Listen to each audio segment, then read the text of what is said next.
Hey guys, what's up? It's Aubrey. I wanted to thank you for all of the love and all of the support and all of the comments and all the feedback and the conversations that have developed from the video that I shared yesterday.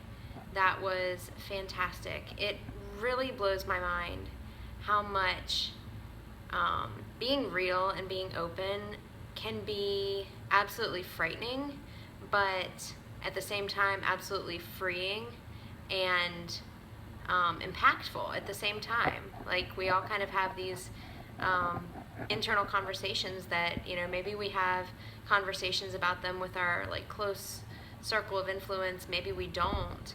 And whenever other people are sharing things that resonate within us, it's like a light goes off. It's like this little piece of us jumps inside, and it's amazing. And every time that I share something that's really true and deep from my heart, I find more people that I connect with on that level, and have had different or similar circumstances and situations, and we've all been through crappy times. And if we in our experiences in life can, instead of becoming bitter, use those things for better, use them as inspiration, use them as lessons and things that we can reach out to other people who are going through things, use them as compassion, then I think that's a way better solution than getting better and not really growing throughout life. That to me would probably be my ultimate terrible death, if you've ever thought about that. But I wanted to share why I really felt led to share that yesterday. Because this has been a journey that I've been on for, as I was talking about 6 months. And if you haven't seen that video, please check it out. It's my brutally honest story of the past 6 months of life, pretty much the past year of life. All of 2015 was really tough, but those last couple of months were pretty crazy. And so I've had a few friends over the past, I want to say 2 weeks or so, talk about and mention the specific phrase, life is too short. And whenever you start hearing something a couple of times over a short period of time, you're like, oh, something triggers in your brain. You're like, there's a pattern going on here. I think there's a message for me. And I started thinking about this. And, whenever you hear the statement, life is too short, it also comes in with the insinuation and correlation that thus you should do something now that you're not doing, that you're holding back on, that you're, waiting for something to change before you do something, whatever it be, whatever's holding you back. It's kind of a wake-up call to say, yeah, you know what, life is too short. I should do whatever I really want to right now. Because 90% of the time, that can sound like a bad statement, and I've been conditioned in the past of, oh, you shouldn't be chasing what you want, because that's selfish. But at the end of the day, in my own experience, I started allowing myself to let go of that belief, and I realized that whenever I was allowing myself to finally have things that I wanted, I was a happier person, and I wanted to see other people get what they wanted.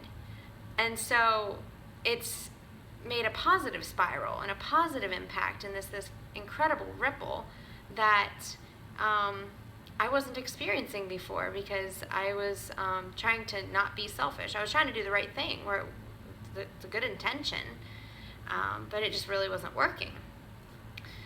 So I digress. I shared that yesterday because something just very crucial kind of kicked me over the weekend, late last week.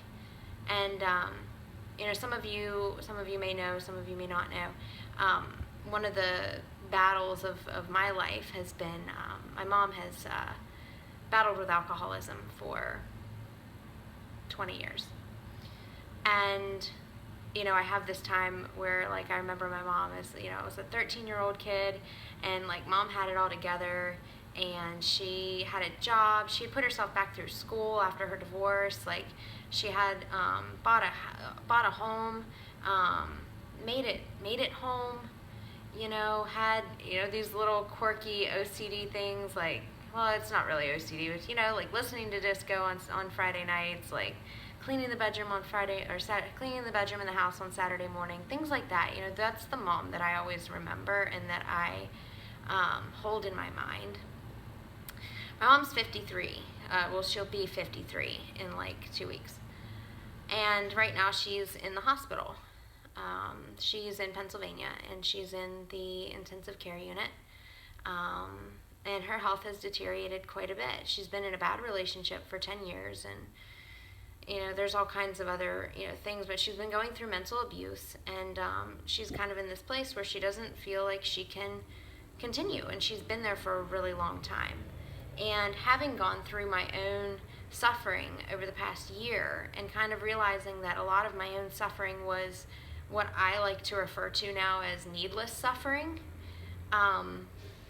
I don't have a tolerance for it in my life, and I don't have a tolerance for it in the lives of those that I love and care about either, or anyone around me. If it's not necessary, don't do it. Fear is needless suffering. If it hasn't happened yet, don't worry about it.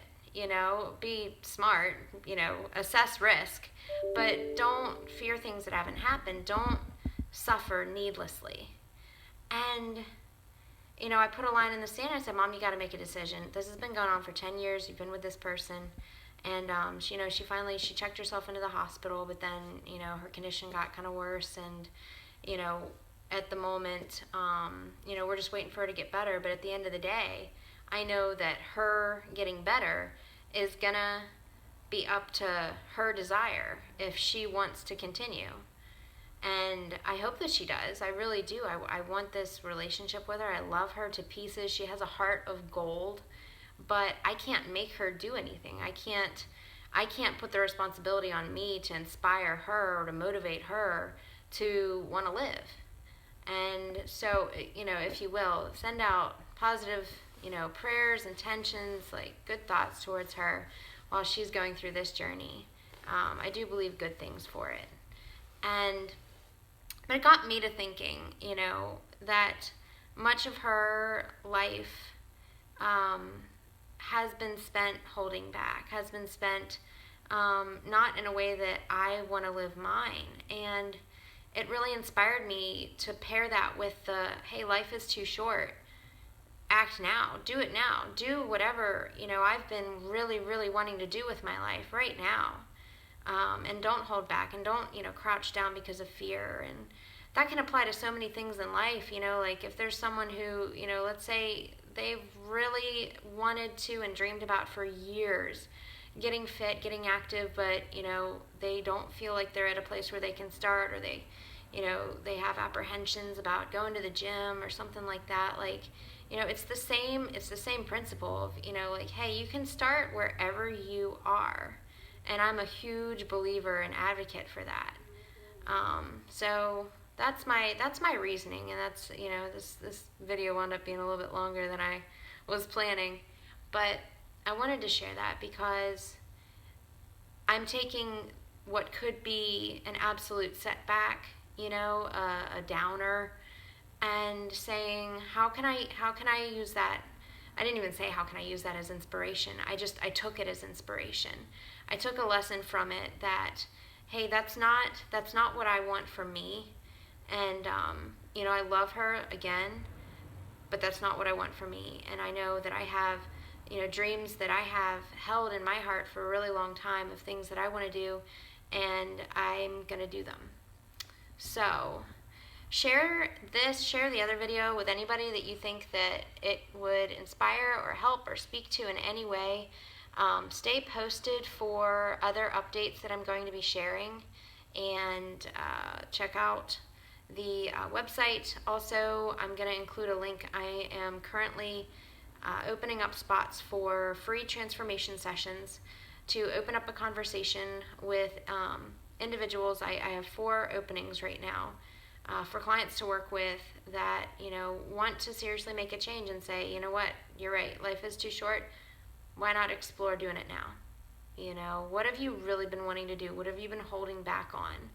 And how can we really express what you've really dreamed for inside? So interact. Let me know your thoughts. I'll talk to you soon.